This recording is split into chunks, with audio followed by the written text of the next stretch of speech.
Puji nama Tuhan, kesempatan pagi hari ini saya hadir lagi menjumpai Bapak Ibu, saudara-saudara. Shalom, semoga kita semua tetap dalam keadaan sehat dan terus diberkati oleh Tuhan. Amin. Kesempatan ini kita akan bersama-sama saksikan kesaksian dari seorang Bapak Muslim asal Aceh, yang mana dia sudah terima Yesus sebagai Tuhan dan Juru Selamat. Kita percaya bahwa ini sesuatu yang luar biasa.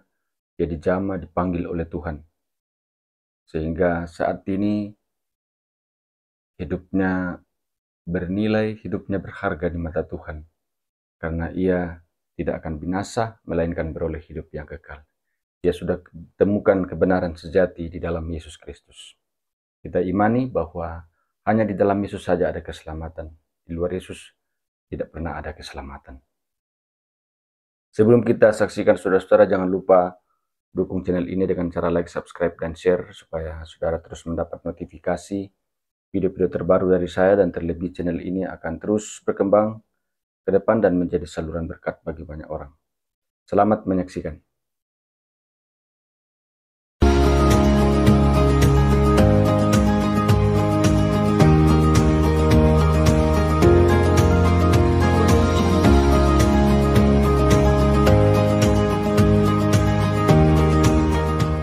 Nama saya John Maulana Sidik.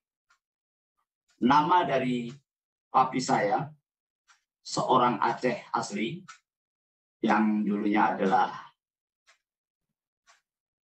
Muslim. Dan mami saya berasal dari Sangihe, Tamako, dan ikut papi menjadi mu'alaf. Dan mereka bertemu di Surabaya, karena opa saya adalah instruktur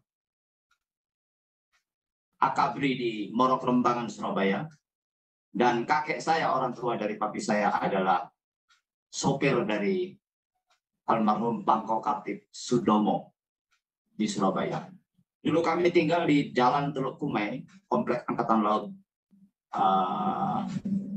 Surabaya, dan saya sekolah di SD Mujahidin Perak Barat, Jalan Perak Barat, Surabaya. Sebelum saya melayani, papi saya Islam keras dan melarang anak-anaknya untuk mengikuti opa dari mami, karena mereka juga, oma juga adalah ketua majelis dari Gereja Masehi Injili Sangir Talaut, Gemis, dulu di Ikan Gurami, Surabaya. Dan saudara kekasih dalam Kristus, maka kami menjadi, saya sebagai kakak tertua dari seluruh bersaudara, karena mami adalah anak tertua, dan saya cucu tertua satu-satunya laki-laki, waktu itu menjadi rebutan. Nama saya dulu bukan John Maulana Sidik. Nama saya tahu dari tante saya, kalau tidak salah, Hendrikus John William Sapa begitu. Itu sudah saya hapus. Tapi papi saya mengambil saya dari Sangir waktu itu, dan nama itu diganti menjadi John Maulana Sidik. Semua adik-adik saya nama Muslim. Ada yang Buana Alamsyah, almarhum. Kemudian ada Taufan Purnama Sidik, Fajar Kurnia, dan lain sebagainya. Ada 8 bersaudara. Nah, saudara kekasih dalam Kristus, ketika saya hidup bersama dengan papi saya tidak pernah diajari pakem di dalam Al-Quran. Karena saya menjadi rebutan waktu itu. Ditarik ke Sangir, ditarik ke Surabaya, ditarik ke Sangir, ditarik ke Surabaya. Ya. Jadi yang pastinya saya disekolahkan di Mujahidin pada waktu itu. Singkat cerita, ketika saya semakin dewasa, saya tahu karakter papi saya yang garis keras. Kalau mukul anak-anaknya itu seperti ajaran Sunni, ya, tidak tanggung-tanggung, ditampar, ditendang, di apa. Jadi hal itulah yang membuat oma saya merasa terbeban dengan doa-doanya, karena salah satu menantu dari oma saya yang Muslim hanya papi saya. Nah, ketika saya semakin beranjak dewasa, saya mulai mengenal papi saya. Saya katakan sama papi saya, kenapa kok begini? Dibilang, kamu jangan ikut opamu. Kamu harus ikut papi. Jadi jelas sekali. Ajaran yang diajarkan itu keras sekali. Tapi saya tidak pernah diajari secara benar. Hanya diajari secara keras. Pokoknya salah sedikit dengan orang pukul.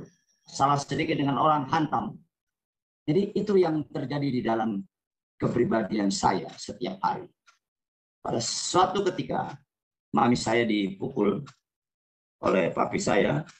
Waktu itu mami saya bukan sampai seperti sekarang. Kalau sekarang kan jilbab ya. Kalau dulu pakai kebaya, pakai kerudung. Nah, itu menandakan bahwa mereka adalah muslim. Itu mami dipukul dan lari. Saya tidak tahu lari mami kemana, karena orang tua saya dua-duanya sudah almarhum. Nah, Tuhan itu baik, ya. Nanti saya akan ceritakan. Pada saatnya disitulah saya juga ambil satu kesempatan, saya lari dari rumah. Saya lari satu kota, dan saya menjadi gelandangan. Saya ikut orang, dan 5 tahun kemudian saya kirim surat bahwa saya masih hidup. Pada waktu itu saya dendam dengan papi saya. Saya akan katakan, kalau dia berani pukul, saya pukul ganti. Karena saya sudah mulai menginjak dewasa, karena saya juga bekas anak jalanan. Jadi saya nggak takut. Saudara kekasih dalam Kristus, disitulah papi saya mulai melihat saya dengan kasih sayang. Saya dititipkan oleh temannya, seorang Kristen, orang Timor Rote atau Timor Sabu, Pamone, sebagai nakoda kapal pada waktu itu. Saya dititipkan menjadi volunteer di kapal itu. Kapal itu perusahaan aspal negara, Bina Marga 1.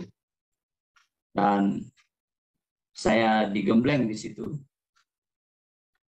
Karena di situ jarang orang mau sholat, mau ke gereja dan lain sebagainya, karena orang-orang kapal itu cuek. Tapi puji Tuhan, ya saya bilang puji Tuhan sekarang ini, karena saya sudah di dalam Tuhan, saya digembleng di situ.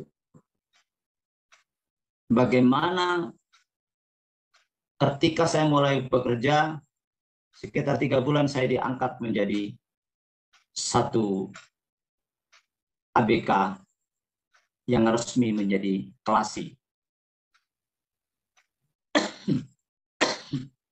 Dari kelasi itu, saya land Singapura, Dili, Timor Timur. Dan saya mulai bisa mendekati papi saya. Ketika papi saya sakit leukemia pada tahun 79, dan tidak ada obatnya pada waktu itu, saya dipanggil papi saya. Papi saya bilang, John, sekarang semua ada di tangan kamu. Karena kamu anak tertua. Adikmu 7, sama kamu 8, papi sama mami. Mami belum berpindah, masih menjadi mu'alaf waktu itu.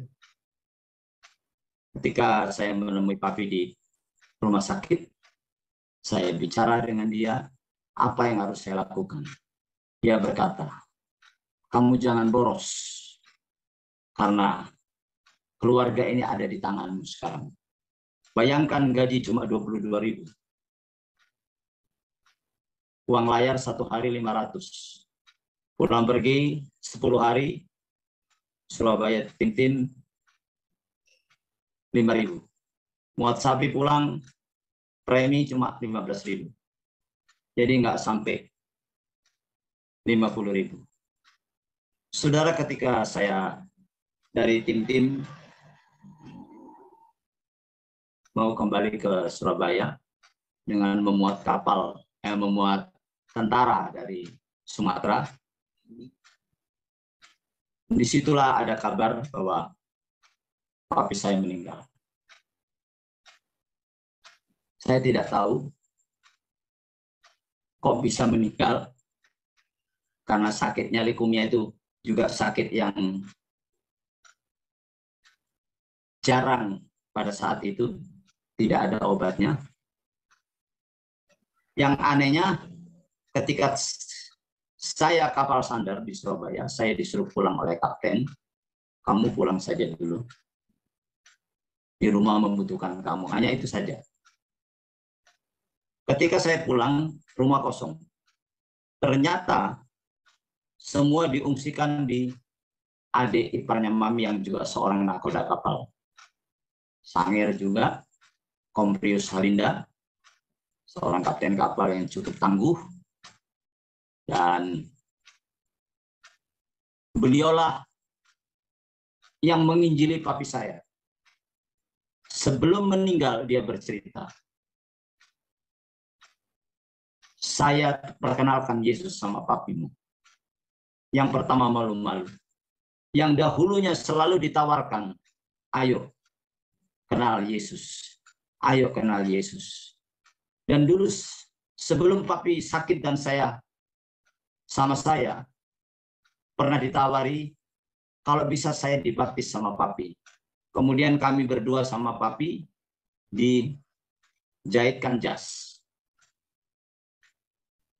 oleh om saya yang iparnya Mami yang nakoda kapal ini. Ternyata jas untuk papi itu adalah jas yang dipakai setelah dibaptis, beliau meninggal. Jadi 3 hari sebelum dibaptis, papi itu meninggal. Dan sebelum dibaptis, dia berkata kepada Mami saya, semua peralatan sholat, baik songkok, baik tikar sajadah, baik baju koko, baik sarung, ya, dikirim ke Aceh. Dan kemudian papi saya meninggal, saya diperlihatkan foto-fotonya.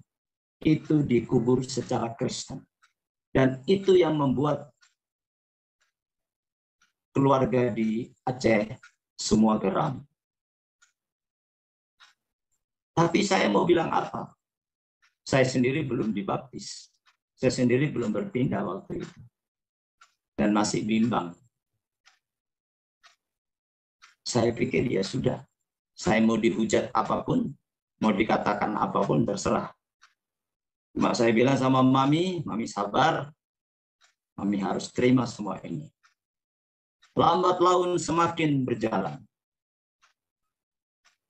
Saya bimbang menjadi seorang pelaut, mencari masa depan untuk adik-adik saya itu bagaimana caranya. Bagaimana caranya supaya saya bisa memelihara Mami dan adik-adik saya. Pada saatnya, tiap saya pulang berlayar, ada persekutuan doa di rumah.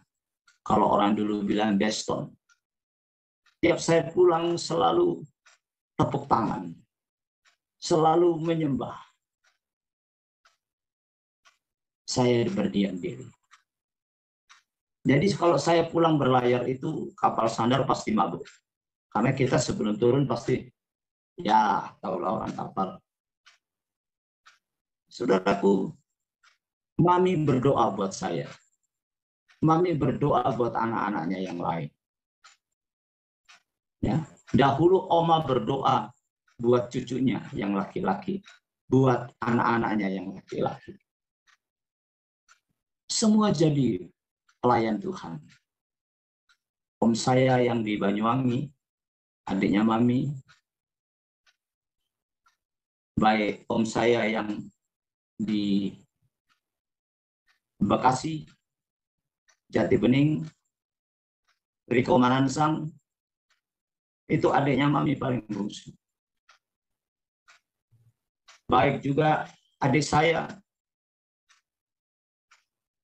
yang lain ada di Denpasar melayani. Semua melayani. Tapi sayang, yang dibawa ke Medan itu dijadikan mualaf oleh kakek saya karena dia melihat papi saya meninggal dan dikuburkan secara Kristen. Saya tanya adik saya, 25 tahun tidak bertemu, saya bilang, bagaimana kamu? Saya sudah Islam, Pak. Oh ya sudah. Saya katakan Islam yang penting kau punya hati Yesus. Jadi saya kalau ketemu dia di telepon, saya berteriak takbir. Dia jawab, Allahu Akbar. Saya bilang, haleluya. Jadi kami tidak pernah tersinggung, walaupun kami mengucapkan itu, tetapi kami tetap rukun dan luar biasa. Semakin berjalan terus. Setiap saya pulang tadi saya katakan, ada saja persekutuan doa setiap saya pulang. Pada suatu saat, saya jaga, besoknya pray, saya istirahat di rumah. Nggak taunya jam 2 sore, itu ada doa pergumulan di rumah. Saya terusik, saya bangun. Saya keluar pelan-pelan. Kaki saya dipegang oleh mami. Duduk, ikut berdoa. Saya pikir mami ini apa-apaan ini. Ya sudah, saya ikut duduk. Kok merasa enak, merasa nyaman. Walaupun saya buta firman Tuhan, walaupun saya buta tentang Beston, karena itu acaranya mami, dan di situ ada seorang hamba Tuhan perempuan, ya. Dan puji Tuhan, beliau sekarang menjadi istri saya. Oleh karena istri saya itulah saya bisa juga ikut melayani. Saudara kekasih dalam Kristus, lambat laun mulai terjadi hal yang luar biasa di dalam pribadi saya. Saya mulai berkata, seandainya saya punya istri seorang pendeta, alangkah bahagianya saya. Tapi saya kan Muslim. Tapi saya bilang lagi dalam hati saya, bagaimana ya bisa punya seorang istri, sedangkan gaji saya tidak cukup. Belum saya membiayai adik-adik saya, dan lain sebagainya. Saya mulai adakan pendekatan.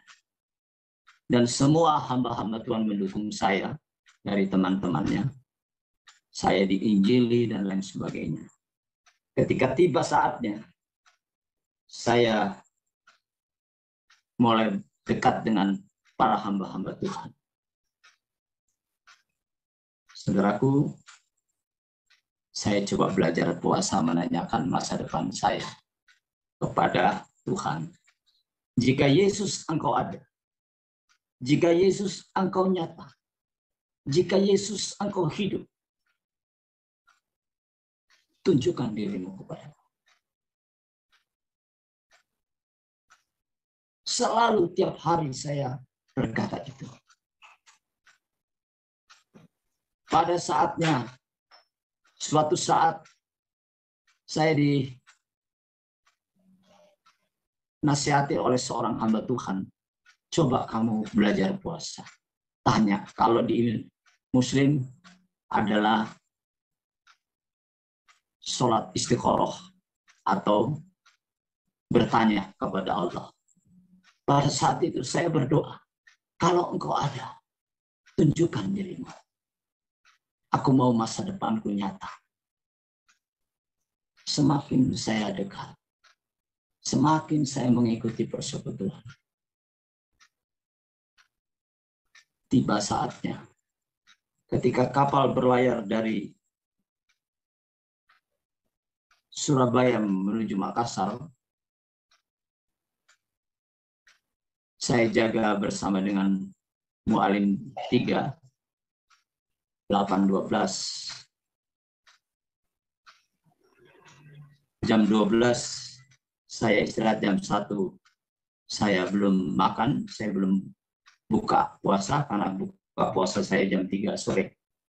Saya terus bertanya, Jika Engkau ada, tunjukkan dirimu. Tunjukkan dirimu Tuhan. Saya tiba-tiba melamun itu terus. Namanya kena angin laut. Ya, ya saya tertidur ayam. Kayak tertidur ayam. Jadi saya tertidur sejenak. Saya melihat di buritan itu langit yang biru terang, cuaca yang sama, waktu yang sama, ya, tanggal yang sama, hari yang sama. Jadi nyata kayak melihat terjadi pada saat itu. Muncul sesosok jubah putih. Jubah putih itu rambutnya sekian. Dan wajahnya yang bercahaya. Karena saya bertanya, jika engkau ada, tunjukkan dirimu. Karena aku ingin masa depanku nyata. Dia timbul di langit itu. Kemudian dia julurkan tangan yang bekas lubang terpaku. Luka terpaku itu. Dia katakan, kedua tangan itu dia katakan, masa depanmu ada di tanganku. Seketika itu juga hilang. Saya terbangun. Saya bilang, aduh, kayak Yesus ya itu tadi ya. Saya beranggapan begitu. Kayak Yesus tadi itu ya. Kok bekas terpaku ya. Aneh. Lembut sekali suaranya. Indah sekali suaranya. Tapi saya nggak ngeh kenapa dia bilang masa depanmu ada di tanganku. Saudaraku kasih dalam Kristus. Ketika saya pulang jaga 12.4 dari Makassar menuju Surabaya. Saya jaga dengan Mu'alim 2. Nah, kami ini Mu'alim 2 ini adalah seorang Nasrani asal Kepulauan Rote, Markus Nepa. Saya bercerita sama beliau. Saya mendapat mimpi ini. Nah, beliau kan tahu bandelnya saya, nakalnya saya.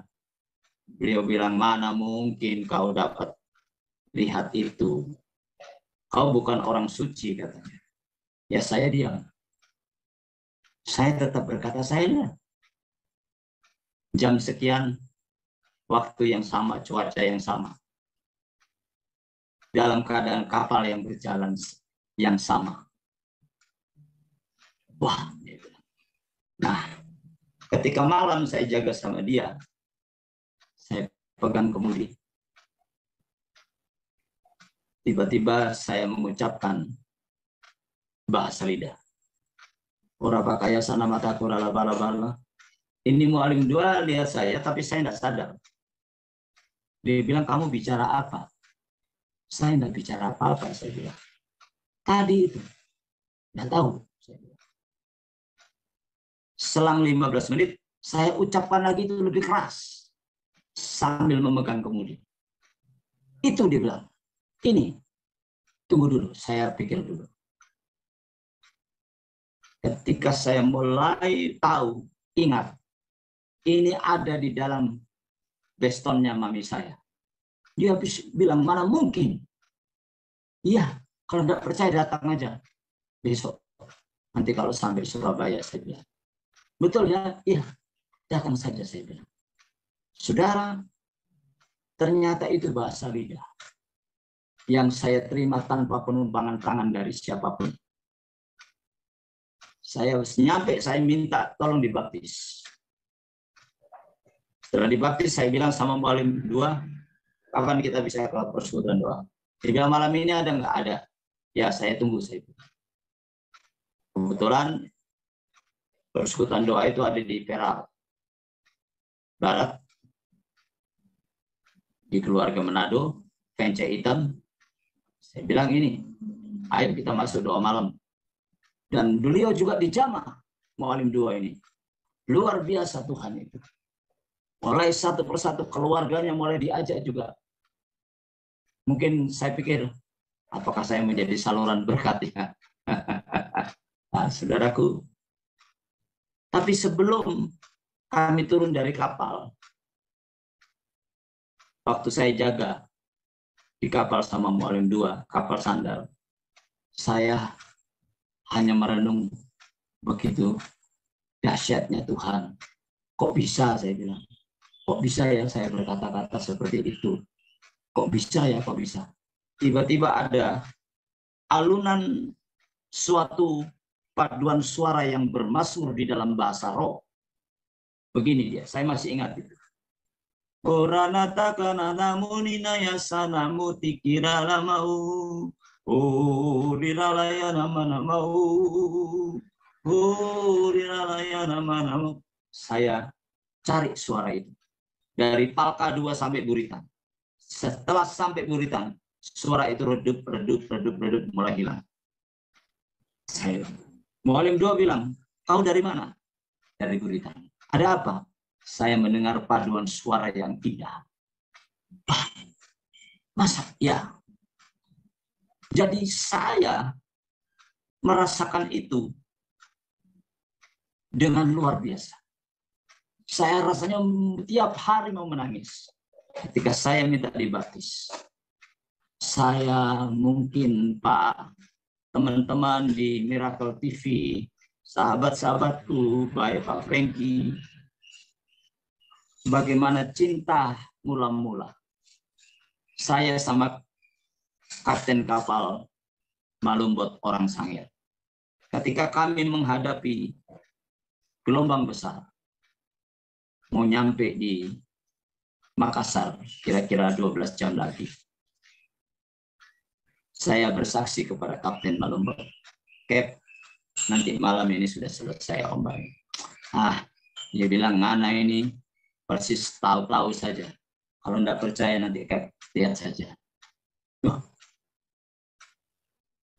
Boleh ngana perkataan. Iya, Cap, nanti lihat saja. Betul, saudara. Jam 10 malam itu reda. Jadi banyak hal di kapal, setiap perkataan saya menjadi suatu kenyataan. Terjadi dalam kasih yang semula setelah saya dibaptis. Saudara kekasih dalam Kristus. Mami saya juga heran lihat saya.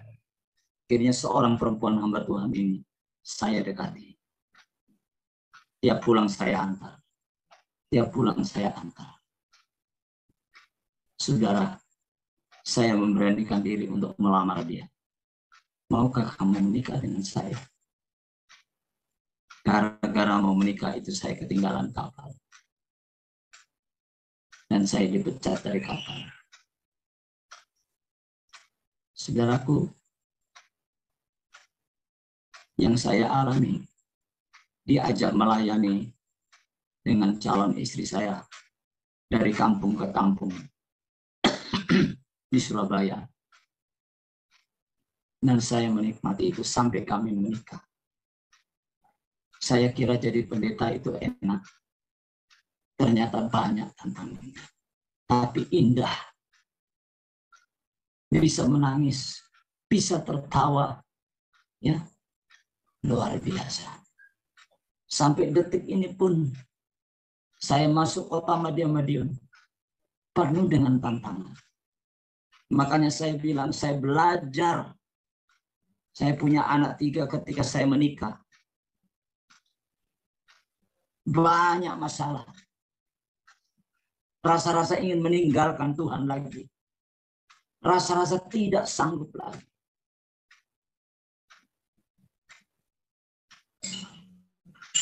Ketika saya lemah, saya mulai didatangi teman-teman yang selalu bicara, ayo melayani kembali. Saudaraku, di Madiun tidak gampang. Di Madiun ini penuh dengan kuasa kegelapan. Kalau saudara mau tahu artinya Madiun atau Mediun. Medi artinya setan. Yun artinya berayun-ayun. Setan yang berayun-ayun. Itu ada pusatnya. Di satu pendopo. Jadi waktu saya datang ke sini saya tanya arti itu. Dan tidak gampang. Di kota Madiun. Saya hanya bisa menyembah di dalam roh dan kebenaran. Pada suatu saat saya ditantang. begini nih, suka memuliakan diri. Pada saat saya ditantang, saya katakan ya sudah. Biarkan Tuhan yang bekerja. Saya ingin Tuhan yang berkarya. Ejekan sebagai orang miskin. Ejekan sebagai orang Kristen. Ya, saya hanya bisa berkata, Tuhan tolong aku. Suatu ketika saya berdoa. Malam saya bilang, Tuhan, apakah Engkau membiarkan aku di kota Madiun seperti ini? Dan ketika saya berdoa, malam saya bermimpi. Saya naik sepeda motor, padahal saya belum punya sepeda motor. Tiba-tiba lampu itu mati dan gelap gulita. Saya tangking dalam nama Yesus. Saya tangking dalam nama Yesus. Saya tangking dalam nama Yesus. Kemudian terjadilah satu hal. Terbukalah itu seperti panggung yang ada layarnya terbuka. Di situ penuh orang paduan suara. Dan disitulah Tuhan buka pelayanan saya. Sekalipun saya tidak banyak jemaat. Karena saya tahu saya tidak mau tarik-tarikan jemaat. Itu anti bagi saya. Sampai detik ini. Termasuk saya adalah member Full Gospel di Madiun. Saya anti menarik jemaat gereja lain. Yang terbuang, kalau mau ikut saya ambil. Dan disinilah saya bertemu dengan orang-orang itu. Ada yang mantan muslim, yang pernah menjadi hajah. Saya nikahkan kemarin dengan jemaat Tuhan yang ada di sini. Dan puji Tuhan beribadah bersama dengan kami. Bapak Ibu Saudara sekalian, saya tidak bisa panjang lebar, saya rasanya mau menangis. Menyaksikan bagaimana kemurahan Tuhan. Seperti yang Bung Frank kita dikatakan, janganlah khawatir akan hidup. Apa yang tidak kamu makan, apa yang tidak kamu minum, dan apa yang tidak kamu pakai. Tapi carilah dahulu kerajaan Allah dan kebenarannya, maka semuanya akan ditambahkan kepadamu. Satu hal, saya ingin melayani bukan oleh karena duit, melayani bukan oleh karena uang, tapi melayani bicara tentang hati, melayani bicara tentang kerelaan. Saya belajar, sekalipun banyak sikutan-sikutan sesama hamba Tuhan, tapi saya belajar. Nah, tujuan saya surga.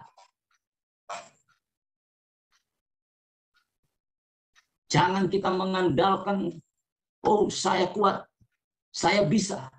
Tidak. Tuhan lihat hati seperti Daud. Mau melayani. Itulah saya di kota Madiun. Jemaat saya tidak banyak. Cuma 25 orang. Saya hanya ingin membawa mereka saya pertunangkan kepada Kristus. Kalau saya mau sudah dari dulu jemaat banyak. Tapi saya tidak mau berantem dengan sesama hamba Tuhan. Saya hanya ingin bersahabat. Saya hanya ingin melakukan kasih itu supaya betul-betul dinyatakan di dalam hidup saya. Dan hanya ini yang saya bisa sampaikan. Tapi saya sudah dipanggil Tuhan dengan menyerahkan diri. Mami saya dari mualaf kembali menyerahkan diri kepada Kristus. Dan puji Tuhan, dia minta sebelum meninggal tinggal bersama dengan saya di Madiun dan meninggal di Madiun. Ini yang saya berbahagia. Berbahagia. Anak-anak saya 3. Cucu saya 3.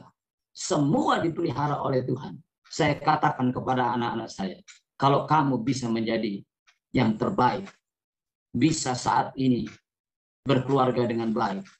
Bisa yang saat ini yang sudah ada sarjana. Bukan oleh karena kekuatanmu dan kekuatannya Papi, tapi oleh karena Tuhan mencintai keluarga kita.